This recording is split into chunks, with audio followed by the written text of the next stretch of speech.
توانائی کے مادے میں تبدیل ہونے کا تصور سب سے پہلے البرٹ آئنسٹائن نے بگ بینگ کے نظریے سے بھی بہت پہلے دیا تھا۔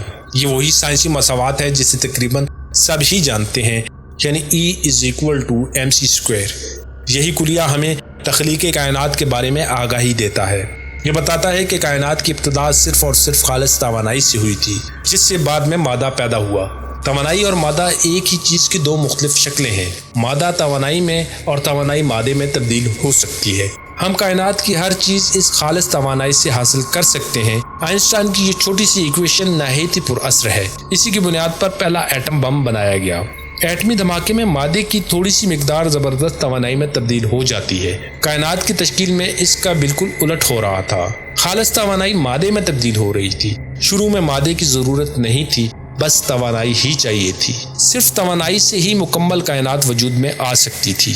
بگ بینگ کے پہلے سیکنڈز کے کچھ ہی حصے میں کائنات کو بنیاد فراہم کرنے والے سب ایٹمک پارٹیکلز بننا شروع ہو گئے تھے۔ اولین وقت میں وجود آنے والا مادہ اس مادے سے بہت مختلف تھا جس کا ہم آج کل مشاہدہ کرتے ہیں، جس کی وجہ اس وقت کی وہ انتہائی صورتحال تھی جس نے اس وقت تک کسی بھی ایٹم کو پنپنے نہیں دیا تھا۔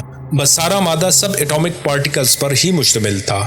تخلیق ہونے والا یہ اولین مادہ اتنا غیر قیام پذیر تھا کہ وہ اس کائنات کو تشکیل دینے کی ابتدا کر ہی نہیں سکتا تھا جس سے ہم واقف ہیں۔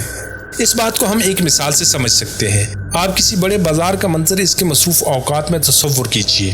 اس بازار کو ابتدائی کائنات اور بھیڑ سے نکلنے اور اس میں گم ہو جانے والے لوگوں کو سب ایٹمک پارٹیکل سمجھیے۔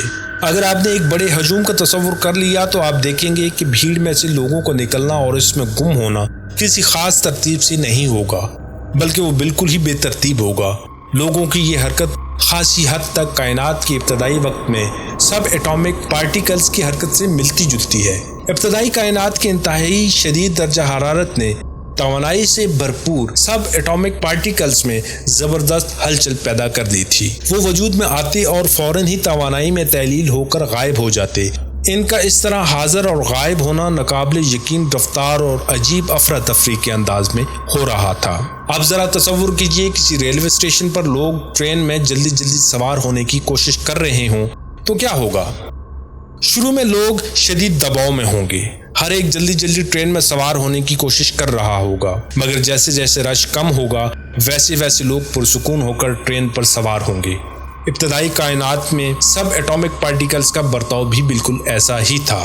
شروع میں ذرات بہت تیزی سے حرکت کر رہے تھے، مگر پھر ان کی حرکت بتدریج دھیمی پڑتی چلی گئی اور ساتھ ہی ساتھ ان میں بے ترتیبی کا عنصر بھی خاصا کم ہوتا چلا گیا۔ کائنات کے درجہ حرارت میں جب خاصی کمی ہو گئی تو ذرات نے واپس توانائی میں تبدیل ہونا تقریباً بند کر دیا۔ اس وقت بس سب ایٹمک پارٹیکل ہی ہر جگہ موجود تھے۔ درجہ حرارت میں بہت کمی ہو جانے کے باوجود کائنات میں اب بھی بہت گرمی اور ہنگامہ خیزی جاری تھی۔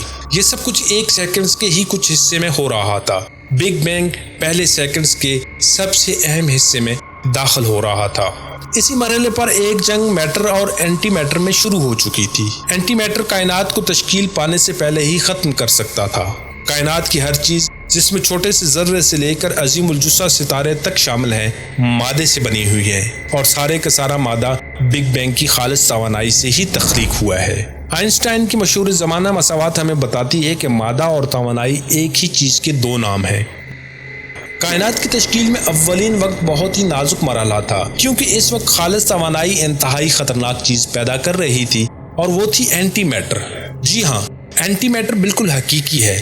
اصل میں اینٹی میٹر میٹر کے بالکل برعکس ہے۔ مادی ذرات کے مقابلے میں اینٹی میٹر کے ذرات پر بالکل الٹا چارج ہوتا ہے۔ مادے کے الیکٹرانز پر منفی چارج ہوتا ہے، لیکن اینٹی میٹر کے الیکٹران پر مثبت چارج ہوتا ہے، اس لیے وہ پوزیٹرون کہلاتے ہیں۔ یہی معاملہ مادی پروٹون اور اینٹی میٹر سے بنے پروٹون کا ہے۔ اب فرض کیجئے ہمارا کوئی ہمزاد جو اینٹی میٹر سے بنا ہو اپنی شکل و صورت، چہرے مورے اور شخصیت کے اعتبار سے بالکل ایسا ہی دکھائی دے گا جیسے ہم ہیں، لیکن جو ہی ہم اس سے ہاتھ ملائیں گے ایک زبردست دھماکہ ہوگا، ہم اور ہمارا ہمزاد دونوں ہی فنا ہو جائیں گے، خالص توانائی میں تبدیل ہو جائیں گے۔ یہ دھماکہ اتنا شدید ہوگا، اتنا شدید کہ ایک طاقتور ایٹم کا دھماکہ بھی اس کے سامنے کچھ نہ ہو۔ میٹر اینٹی میٹر کے ساتھ ایسے سینگ لڑاتا ہے جیسے وہ ایک دوسرے کے ازلی دشمن ہوں۔ کائنات کا مقدر بھی میٹر اور اینٹی میٹر کی ضد پر منحصر تھا۔ میٹر اور اینٹی میٹر کی یکساں مقدار ایک دوسرے کو مکمل طور پر ختم کر دیتی، لہذا کائنات میں کچھ بھی نہ بچتا۔ تو وہ کائنات جس میں سوائے ریڈیشن کے کچھ بھی نہ بچا ہو، وہاں نہ تو کچھ ستارہ جنم لے سکتا تھا اور نہ ہی کوئی کہکشاں تخلیق ہو پاتی، نہ ہی کوئی سیارہ وجود میں آ سکتا تھا اور نہ ہی اس پر بسنے والے انسان پیدا ہو سکتے تھے۔ عام طور پر جس طرح جنگ میں وہی فریق جیتتا ہے جس کی تعداد زیادہ ہو، بالکل ایسے ہی میٹر اور اینٹی میٹر کی لڑائی میں ہوا۔ اگرچہ مقابلہ بہت ہی ٹکر کا تھا، لیکن پھر بھی جیت تو کسی ایک ہی کی ہونی تھی۔ ہر 1 ارب اینٹی میٹر کے ذرات کے مقابلے میں مادے کے ذرات کی تعداد صرف 1 ذرے کے برابر زیادہ، یعنی 1 ارب 1 ذرات تھی۔ یہی وہ لمحہ تھا جب مادہ تشکیل پا گیا۔ مادے کا یہی وہ 1 ذرہ تھا جو 1 ارب 1 ذرات میں سے بچ گیا تھا۔ اتنا قلیل ہونے کے باوجود بھی یہ میٹر موجودہ کائنات کی تشکیل کے لیے کافی تھا۔ وہ تمام میٹر جو کہکشاؤں اور ستاروں میں آج ہم دیکھتے ہیں، یہ وہی بچ جانے والا مادہ ہے۔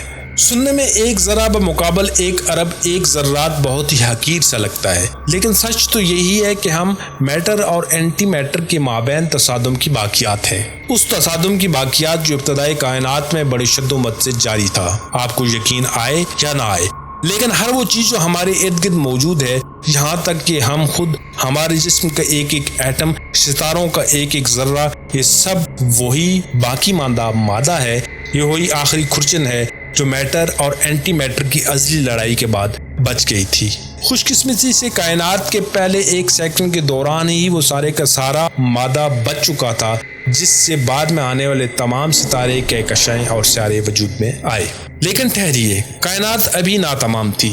یہ بہت ہی مختصر اور ابتدائی قسم کے ذرات سے لبریز تھی۔ اب اگلا مرحلہ ایٹمز کی تشکیل کا تھا۔ کائنات کی عمر ابھی بمشکل 1 سیکنڈ ہی تھی، مگر اب بھی یہ بہت ہی عجیب و غریب سی جگہ تھی۔ فرق صرف اتنا تھا کہ میٹر اینٹی میٹر سے جنگ جیت چکا تھا۔ اب وقت تھا کہ کائنات کی تشکیل کا۔ یہ ابھی تک انتہائی گرم تھی اور ناقابل یقین رفتار سے پھیل رہی تھی۔